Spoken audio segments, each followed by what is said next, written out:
अत्याचार बापास 20 वर्षाचा कारावास। पोटच्या अल्पवयीन मुलीवर अत्याचार करणाऱ्या नराधम बापाला 20 वर्ष सश्रम कारावासाची शिक्षा 27 मार्च रोजी जिल्हा व सत्र न्यायाधीश एडी क्षीरसागर यांनी ठोठावली आहे। आरोपीला कलम 376, 3, 506 व पोक्सो कायद्याचे कलम 4515N सह कलम 6 अंतर्गत दोषी ठरवण्यात आलेला आहे। मूर्तिजापूर पोलीस स्टेशनच्या हद्दीतील अल्पवयीन पीडित तिच्या आई व भावंडांच्या सोबत वेगवेगळ्या गावी राहत होती। तिच्या वडिलांचा व आईचा वाद असल्यामुळे पीडित आई सोबत होती। काही दिवसानंतर नराधम बाप तिच्या आई व भावंडासोबत राहण्यास गावात आला।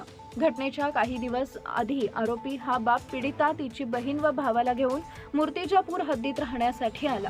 दरम्यान पीडितेच्या आईनं गावात राहणं पसंत केलं। काही दिवसानंतर नराधम बापानं स्वतःच्या अल्पवयीन मुलीवर बलात्कार केला। हा प्रकार पीडित मुलीनं आईला सांगितल्यानंतर आरोपी बापाविरुद्ध पोलीस स्टेशनमध्ये तक्रार देण्यात आली। प्राप्त तक्रारीवरून पोलिसांनी गुन्हा दाखल करत आरोपी विरुद्ध दोषारोप पत्र सादर केलं आहे। सत्यशोधक न्यूज चॅनलसाठी मुख्य संपादक Santosh Gavai. Subscribe now and press the bell icon. Never miss an update.